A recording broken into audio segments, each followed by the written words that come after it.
Hello, Jayborino here, continuing Life of Marine, the prequel portion of it, Boot Camp, Chapter 4. The captured sons of Korhal must fight for their freedom and their lives. Exit strategy. Start the mission, pay close attention. All right, we know this. So, this is the last Life of Marine mission, and as I've said, and I will say again, I find that the writing of this campaign is fantastic. And the campaign gameplay has really been dialed back a lot with these prequel maps, but I've really still enjoyed them quite a bit. Gotta admit, I expected to be executed by this point. What seems to be the holdup? Yeah, definitely, I can't wait to die. I just wish they'd hurry up so that we can all hold hands and sing Kumbaya, and then BAM! Back of the head. Forgive me if I'm out of line, Sergeant, but I'm not going to be sitting on my hands wondering, gee, are they coming to kill us yet? I have to agree with Craig. I'd like my tour of duty to last longer than a week. Guess nobody ever told you what the average lifespan of a Marine on the battlefield is. Just over 9 seconds, but hey, screw odds. I'm not going to lie down and die just yet. That's a healthy attitude, Jack. Care for some help to even the score? Don't anybody acknowledge our presence. We snuck in, and we think that we got a plan for breaking you out. Just give us a minute or two.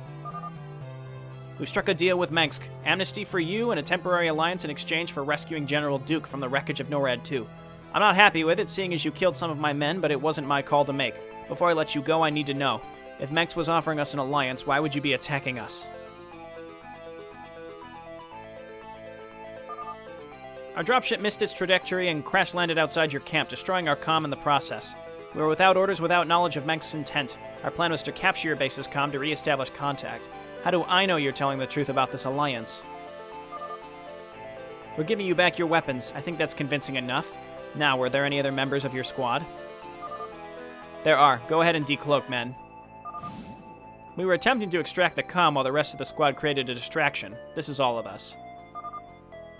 Very well. We're moving out. Where are we going?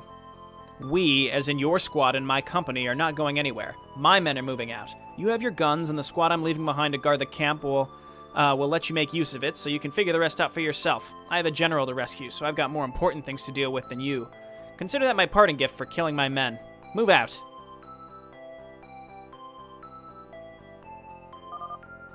And we're back to square one. They left behind all their equipment at least, so we'll be able to use the comm once I've recalibrated the frequency.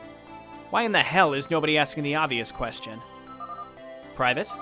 General Duke. He crash-landed and is going to die unless he's rescued. Isn't that a good thing?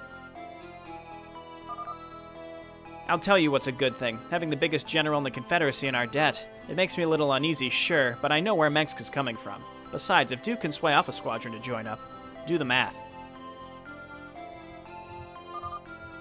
I guess I'm not a fan of pragmatism. Pragmatism keeps the guns pointed the other direction, soldier. Vertigo, get to work on that comm. Everyone else, check in with the guards and see what we can salvage from their stores. Weapons, armor, stims, what have you. Okay, examine the camp and retrieve any upgrades. So we have control of everyone except Vertigo. There's the comms. We can't build anything. Upgrades up here, perhaps? No. Let's see.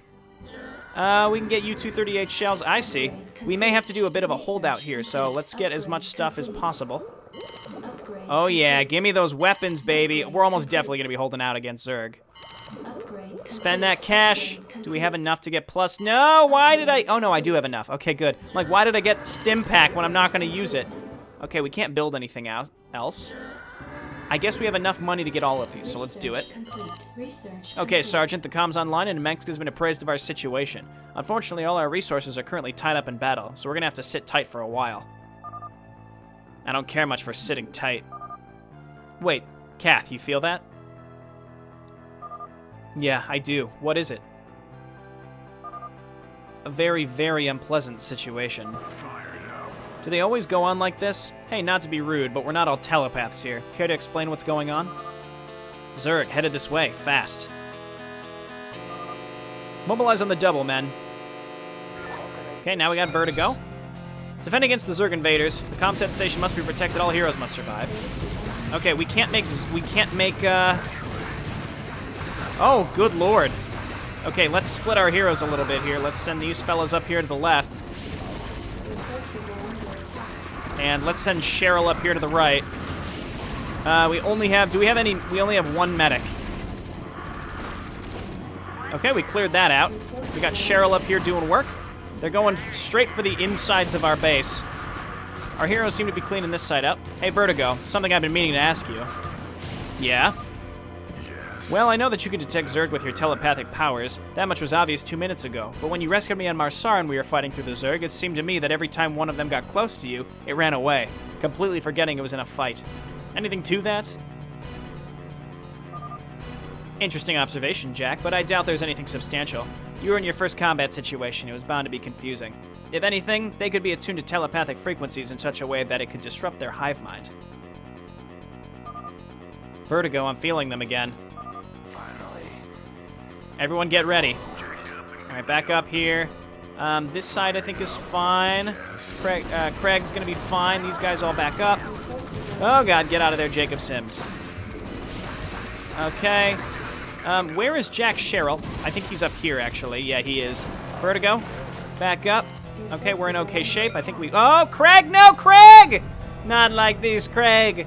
Of all the ways to lose, why did it have to be Craig? Okay, let's do it again. We're just gonna do this again. What I've done, though, in advance is spread my stuff out so that I can properly have units ready for these. All right, so I've got Craig over here by himself. Let's stim him up. He's gonna do a ton of damage. We're gonna have to back him up, probably get healed by our single medic. Only having one medic is quite challenging. Oh, they're already on top of the thing. Get back there. I'll get back there. Okay, so they just run right by for the comsat station. That's rough. Okay, we got the next attack coming in, which contains Ultralisks. Craig, I guess, pivot down. Back up here. Pivot down here and hang out with our medic. And we just got to be really careful because those Zerglings run in and just go straight for the comsat station. Maybe what I'll do is just keep one Firebat next to the comsat station. 3-3 Firebat should deal with a couple Zerglings that get through. Craig getting healed up. We can send him back up here because the Ultralisks are scary. We just need to be able to get rid of those Ultralisks. Hopefully there's not another wave after this. So they're talking about the whole Vertigo thing. Feels just mildly ham-fisted about... Okay, so it seems like parts of the Zerglings in each wave go straight for the comsat. Yes, Firebat doing your job.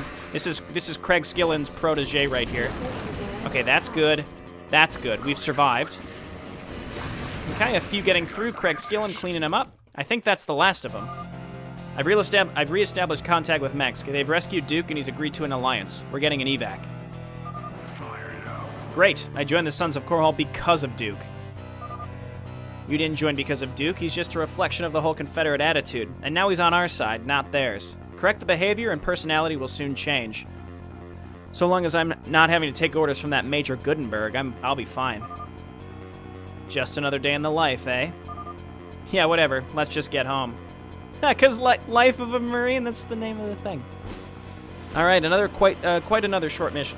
Another short mission, quite short. Getting a little tripped up there. It's getting late, okay, folks? So that's it. That's Life of a Marine.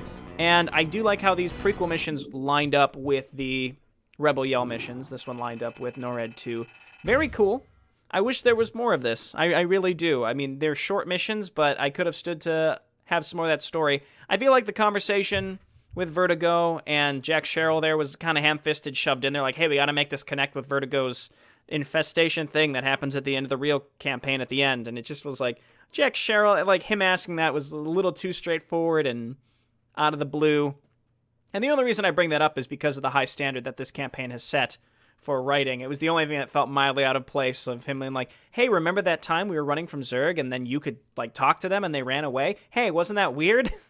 I don't know. It was just, like, straight to the point, Jack Sherall. Hey, but overall, this was a great campaign. I'd love to play more. I mean, I'm repeating myself in there. I'd like to play more, but I'd like to find other campaigns back in the day that had this quality of story crafting. Really, really well done. All right, so for the next campaign, I am going to be playing Vorgaz's new campaign. I don't believe it involves Devour's Children, but I don't recall what it's called. I did recently email him asking if I have the correct latest version, but that's what I'm going to be playing next. because the Salvation follow-up is still being worked on, but those are the next 2 campaigns I will be playing. And looking forward to it. So I'll see you next time. Thanks for watching now.